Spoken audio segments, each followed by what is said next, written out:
Hello everyone, मेरा नाम है Prachi. Welcome to Selection Mate. आशा करती हूँ आप सभी बहुत अच्छे होंगे। और आज की वीडियो में हम बात करने वाले हैं कुछ टीचिंग वैकेंसी से रिलेटेड चीज़ों की। देखिए, जो टीचिंग एस्पिरेंट है वो आज के समय में बहुत ज़्यादा परेशान है, क्योंकि बहुत से एस्पिरेंट लगातार नोटिफिकेशंस का वेट कर रहे हैं जो कि नहीं आ रहा है, और बहुत से लोग रिज़ल्ट का वेट कर रहे हैं, वो भी नहीं आ रहा है ना। तो उसके बारे में थोड़ी सी बात आज करेंगे। क्या स्ट्रैटेजी या रोड मैप आपको आगे लेकर चलना चाहिए इस टाइम, इस माहौल को देखते हुए, जब आपको कोई भी उम्मीद की किरण नज़र नहीं आ रही है। तो अगर आप टीचिंग एग्ज़ाम की तैयारी कर रहे हैं, टीचिंग एस्पिरेंट हैं, तो ये वीडियो एंड तक आपको ज़रूर देखना चाहिए। बाकी आपकी इच्छा है, पूरा वीडियो आप अंत तक देख सकते हैं। तो चलिए आज का वीडियो शुरू करते हैं। छोटा सा डिस्कशन होगा, पॉइंट टू पॉइंट डिस्कशन होगा। वैकेंसी वाइज यहाँ पर मैं बात करूँगी, यूपी की वैकेंसीज़ के बारे में हो, चाहे दिल्ली की वैकेंसीज़ के बारे में हो, ठीक है। तो सिंपल सी बात है, अब इस टाइम पर जो मोस्ट अवेटेड है वो दो चीज़ें हैं। एक तो केवीएस का रिज़ल्ट है, जो कि पीआरटी का रिज़ल्ट अवेटेड है, अभी तक नहीं आया है। और दूसरी चीज़ है DSSB की वैकेंसी और यूपी में सुपर टेट की वैकेंसी। सुपर टेट की वैकेंसी की जो बातें हैं वो यूपी में जब इलेक्शन आने वाला था, है ना, यूपी में जब इलेक्शन हुआ था हाल ही में कुछ समय पहले, तब बहुत ज़ोर शोर से ये बातें आ रही थी कि अब सुपर टेट ज़रूर आ जाएगा, बिकॉज़ यूपी में क्या है, इलेक्शंस हैं। लेकिन आपने देखा वैकेंसीज़ नहीं आई हैं। अब अगले वर्ष क्या है, लोकसभा का चुनाव है, तो क्या सुपर टेट देखने को मिल सकता है। और आप सभी इस बात से अवेयर होंगे, लगातार धरना प्रदर्शन जो छात्र हैं वो वैकेंसीज़ के लिए कर रहे हैं। तो देखिए, अब भी कुछ मंशा सरकार की हमें तो दिख नहीं रही है। वैकेंसी जब उनको लगेगा ना कि बिल्कुल चीज़ें उनके हाथ से निकल रही हैं, तो उनको नोटिफिकेशन निकालने में समय भी नहीं लगेगा। लेकिन अभी तक जो सरकार की मंशा है वो वैकेंसी देने की तो बिल्कुल भी नहीं लग रही है, ख़ास करके सुपर टेट की। तो चलिए अब एक एक करके वैकेंसीज़ को लेकर बात कर लेते हैं। टीचिंग एग्ज़ाम्स की तैयारी, बहुत लोगों का सवाल ये है कि अब एक काम करते हैं, एसएससी या बैंक की तैयारी कर लेते हैं, बिकॉज़ कुछ ना कुछ तो करना ही है। टीचिंग वैकेंसीज़ जो हैं वो आ नहीं रही हैं। एक एक करके मैं सारी वैकेंसीज़ पर थोड़ा थोड़ा टाइम लेकर बात करूँगी, पॉइंट टू पॉइंट। केवीएस का रिज़ल्ट किसी को नहीं पता है कब आएगा। लोगों ने बहुत अजम्पशंस कर ली हैं कब आएगा, इस हफ्ते आएगा, लेकिन सबके अजम्पशंस फेल हो चुकी हैं। तो इंतज़ार के अलावा आप कुछ नहीं कर सकते हो। बाकी आप क्या कर सकते हो, है ना, जो चीज़ कर सकते हो वो भी मैं बताऊंगी कि अगर कुछ इस वक्त नहीं हो रहा है, आपका कोई रिज़ल्ट नहीं आ रहा है, कोई वैकेंसी नोटिफिकेशन नहीं आ रहा है, तो आपको क्या करना है उसकी बात हम बाद में करेंगे। तो केवीएस रिज़ल्ट कोई नहीं जानता कब आएगा, आने को आज भी आ सकता है, कल भी आ सकता है, और टाइम भी लग सकता है।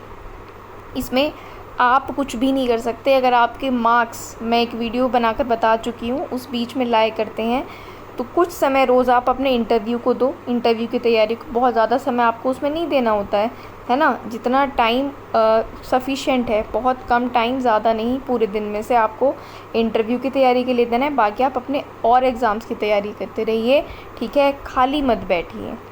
दूसरी चीज़ आती है केवीएस का रिज़ल्ट। अब इसके बाद क्या है, लास्ट ईयर फॉर्म फिल हुआ था यूपी टीजीटी पीजीटी का, जिसकी एग्ज़ाम डेट दूर दूर तक कहीं देखने को नहीं मिल रही है।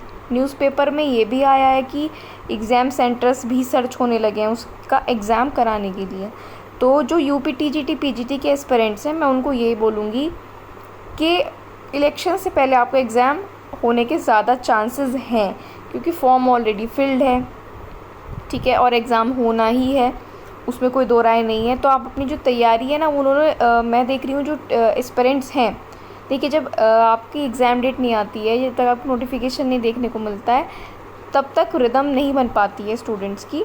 लेकिन जो लोग फॉर्म फिल कर चुके हैं यूपी टीजीटी पीजीटी का, वो अपनी रिदम मत तोड़िए। चाहे आप थोड़ा थोड़ा पढ़िए, लेकिन रोज़ पढ़िए, क्योंकि एग्ज़ाम की डेट आपको कभी भी देखने को मिल सकती है। और यूपी टीजीटी पीजीटी एग्ज़ाम की तैयारी आप 10 दिन, 15 दिन या 1 महीने में नहीं कर सकते।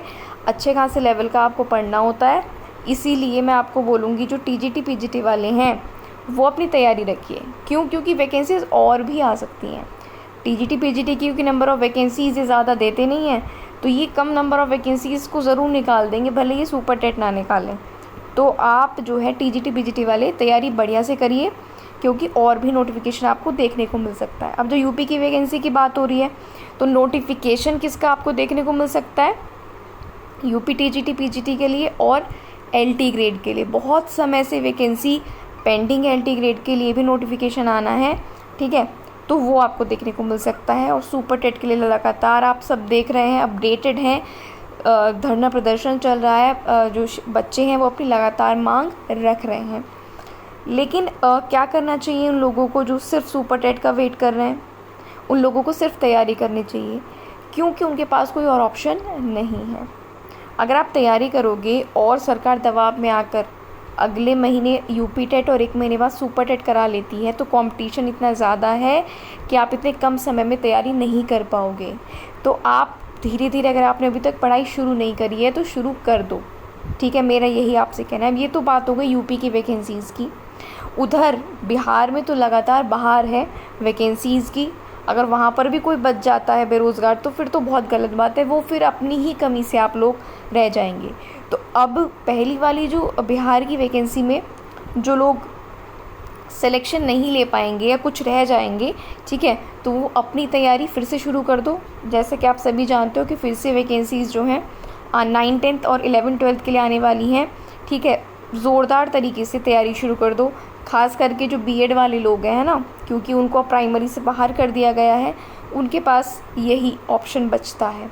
तो बाकी जो रह गए हैं, जो बिहार में जॉब कर सकते हैं, चाहे वो किसी भी स्टेट से हों, तो वो अपनी जो तैयारी है ना, वो जो भी एप्लीकेबल है वहाँ पर लोग जॉब कर सकते हैं, ठीक है, वहाँ पर जाकर। तो आप लोग प्लीज़ बिहार वाली जो वैकेंसी है उसकी तैयारी शुरू कर दीजिए। कुछ लोगों का क्वेश्चन है कि जो सीटेट है वो कब होगा? तो जो सीटेट है वो आपको मोस्ट प्रोबेबली जनवरी तक देखने को मिल सकता है, क्योंकि ये 20 बार थोड़ा लेट हो गया एग्ज़ाम, है ना। अगस्त में तो हुआ ही था, तो थोड़ा सा लेट बाद वाला जो 2 बार सीटेट होना है ना साल में, वो थोड़ा लेट हो सकता है। लेकिन जिनका क्लियर नहीं है वो अपना सीटेट की तैयारी पर ही ध्यान दें, और जिनका क्लियर है वो अगले एग्ज़ाम की तैयारी पर ध्यान दें। चाहे जिन लोगों का प्राइमरी का एग्ज़ाम है वो, और चाहे जिनका टीजीटी पीजीटी का है, वो अपने सब्जेक्ट पर फोकस करें। तो बात यूपी की वैकेंसी की हो चुकी है, बिहार की वैकेंसीज़ की हो चुकी है।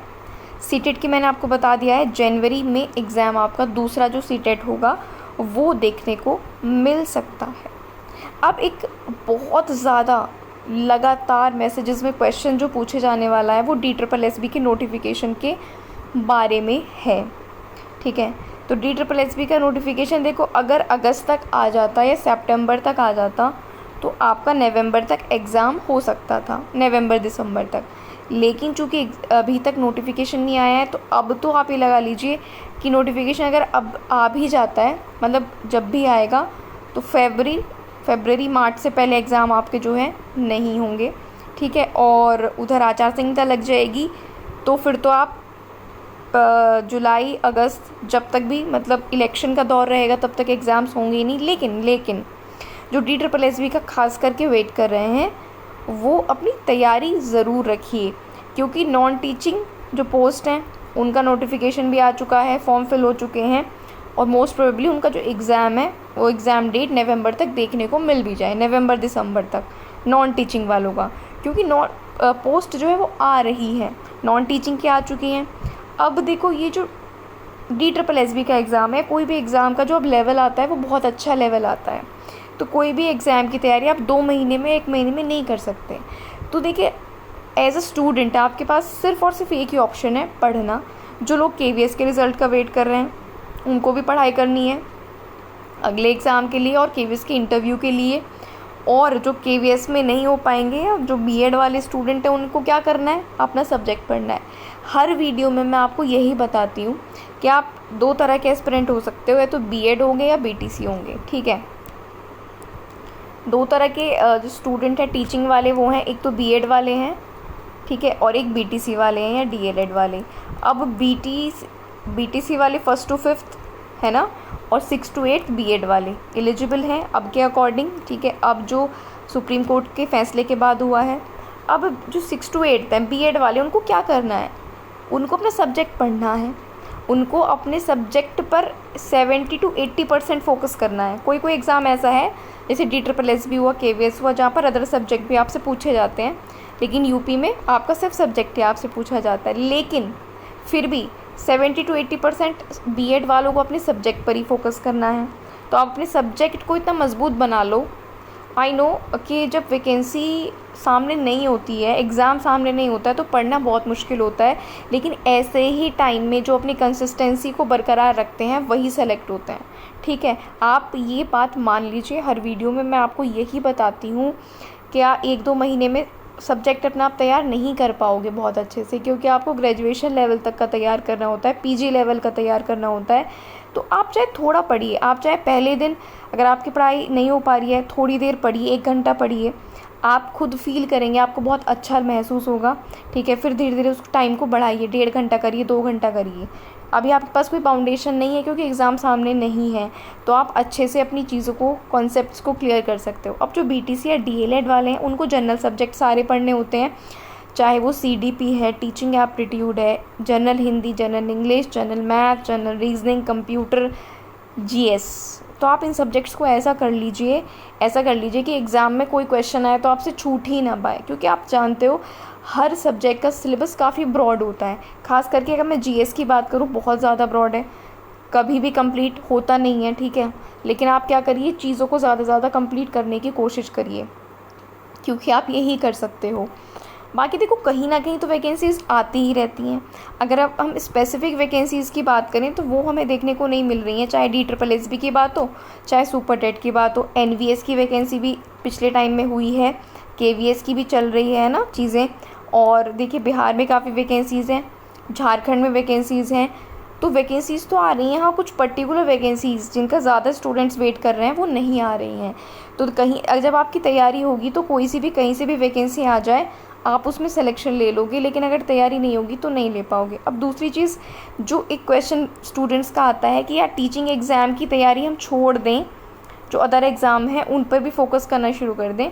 तो आप उन एग्ज़ाम पर फोकस करो जहाँ पर आपके सब्जेक्ट्स और जिस एग्ज़ाम की आप सोच रहे हो तैयारी, लाइक SSC की है ना, वो मैच कर जाएं। देखो, SSC की तैयारी में अगर मैं बात करूँ, छोटी मोटी एक बात करती हूँ, जनरल अवेयरनेस आता है, रीजनिंग आती है, मैथ्स आता है और इंग्लिश आती है। इंग्लिश, रीजनिंग, जनरल अवेयरनेस, ये लगभग सब वही हैं। और मैथ्स भी काफ़ी जो सिलेबस है वो 10th तक का भी है, और फिर कुछ एडवांस होता है SSC में। ठीक है, तो आप देखिए, जो कॉम्पिटिटिव एग्ज़ाम्स हैं उनके लेवल में थोड़ा बहुत चेंज होता है, अदरवाइज़ सब्जेक्ट्स घूम फिर कर क्या होते हैं, वही होते हैं। तो बिल्कुल आप तैयारी कर सकते हो, लेकिन तैयारी करने से पहले चाहे SSC हो और चाहे बैंक हो, जिसकी भी, या रेलवे हो, आप किसकी तैयारी करने के सोच रहे हो, उसका जो पेपर पैटर्न है उसको अच्छे से देख लेना, उसका सिलेबस अच्छे से देख लेना। देखो, यहाँ इंडिया है, यहाँ पर कोई चीज़ टाइम से नहीं होती है। जनरली लोग या बड़े लोग, पेरेंट्स वगैरह आपको कहते हैं कि आप एक एग्ज़ाम पे फोकस करो। भाई, एक एग्ज़ाम पे कोई कैसे फोकस कर ले? यहाँ पे जब वैकेंसी टाइम पर नहीं आती हैं, 4-4, 5-5 साल हो जाते हैं, तो एक एग्ज़ाम पर फोकस करके कोई कैसे सक्सेसफुल हो सकता है? तो यहाँ तो पॉसिबल नहीं है। तो अगर आप ये सोच रहे हो कि हम किसी और एग्ज़ाम की भी साथ साथ तैयारी कर लें, तो उसमें कुछ गलत नहीं है, लेकिन जो आपका कोर है ना, उसको मत छोड़िएगा। मान लीजिए आप बीएड के एस्पिरेंट हैं, तो आप अपने सब्जेक्ट को जितना टाइम दे रहे हो, मतलब अगर एक अच्छे अमाउंट में टाइम दे रहे हो वो भी देते रहो। और जो जनरल सब्जेक्ट्स हैं जो आपको किसी अदर एग्ज़ाम के लिए पढ़ने हैं, उनको भी आप पढ़ सकते हो। क्यों नहीं पढ़ सकते हो? बिल्कुल कर सकते हो, किसी और भी एग्ज़ाम की तैयारी। ठीक है, हाँ, लेकिन बिल्कुल उस एग्ज़ाम की तैयारी मत करना। तभी मैं बोल रही हूँ कि पेपर पैटर्न देख लेना जो बिल्कुल ही आपके ट्रैक से आपको हटा दे। तो ट्रैक से मत हटना, ठीक है। और कोई भी एग्ज़ाम हो, तैयारी करने से पहले उस एग्ज़ाम की जो हर एक चीज़ है, हर एक पॉइंट है, उसके बारे में आप जान लेना, ठीक है। आज की वीडियो में मुझे इतना ही बताना था। फिर भी कोई आपका अगर डाउट है तो डिस्क्रिप्शन में टेलीग्राम चैनल का लिंक है, या कमेंट बॉक्स में भी आप पूछ सकते हो। अब इस चैनल पर काफ़ी टाइम से वीडियोस नहीं आ रही थी, मेरी तबीयत बिल्कुल ठीक नहीं थी, इस वजह से अब फिर से क्लासेस हम कंटिन्यू कर रहे हैं। और क्या इस चैनल पर आएगा वो मैं आपको थोड़ा ओवरव्यू दे देती हूँ। जो लोग भी DSSB की तैयारी कर रहे हैं, ठीक है, या किसी भी इस एग्ज़ाम की जहाँ पर आती है रीजनिंग, तो रीजनिंग की कंप्लीट जो बैच है वो शुरू हो रहा है फ्री ऑफ कॉस्ट इसी यूट्यूब चैनल पर फ्रॉम मंडे ऑनवर्ड्स, ठीक है। मेरी कोशिश है मंडे से हम क्लासेस को शुरू कर दें।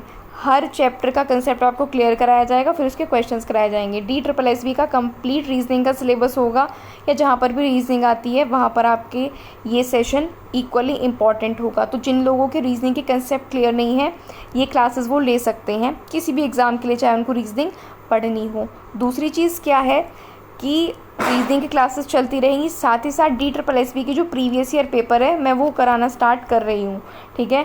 DSSB का जो जनरल पार्ट आता है ना, पार्ट 1, जिसमें जनरल अवेयरनेस है, हिंदी है, इंग्लिश है, जनरल मैथ्स है और रीजनिंग है, इनके प्रीवियस ईयर पेपर मैं आपको कराऊँगी।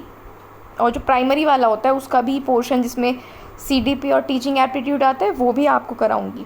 तो इस चैनल पर फ़िलहाल आपको रीजनिंग का कंप्लीट सिलेबस कराया जाएगा, क्लासेस मंडे से शुरू हो जाएंगी, ठीक है। दूसरी चीज़, DSSB के जो पार्ट 1 के प्रीवियस ईयर पेपर हैं उनको हम यहाँ पर सॉल्व करेंगे। और जो लोग TGT या PGT मैथ्स सब्जेक्ट के हैं उनके लिए मेरी कोशिश है कि वीक में 1 से 1 या 2 वीडियोस आपके लिए लाई जाएंगी, जिनमें पर्टिकुलर एक टाइप का क्वेश्चन है ना, जैसे मान लीजिए किसी चीज़ का आपको कुछ पर्टिकुलर निकालना होता है, कंपाउंड इंटरेस्ट कैसे निकालते हैं, या फिर किसी चीज़ का जो कर्व वगैरह होती है रिलेटेड एक क्वेश्चन है ना, एक वीडियो में एक क्वेश्चन के तरीके से आपको वो भी वीक में 1 या 2 वीडियोज़ मिलती रहेंगी। तो चैनल पर आप बने रह सकते हैं अगर आप टीचिंग एग्ज़ाम की तैयारी कर रहे हैं। तो जनरल पार्ट हम यहाँ पर आपको कराएंगे DSSB के प्रीवियस ईयर पेपर्स का, और साथ ही साथ रीजनिंग का कंप्लीट सिलेबस विद कंसेप्ट, ठीक है। तो आपको अगर ये वीडियो अच्छी लगी है, वीडियो को आप लाइक कर सकते हैं, चैनल को सब्सक्राइब कर सकते हैं, और बेल आइकन को ज़रूर प्रेस कर लेना जिससे कोई भी वीडियो आए नोटिफिकेशन आपको मिल जाए। और वीडियो अगर आपको अच्छी लगी है तो आप इसको शेयर भी ज़रूर कर दीजिएगा। नेक्स्ट वीडियो में जल्दी ही मिलेंगे कंटेंट के साथ, तब तक के लिए मोटिवेट रहिए, थोड़ी थोड़ी पढ़ाई ज़रूर शुरू करिए और एक फ्लो में आ जाइए। Thank you for watching the video.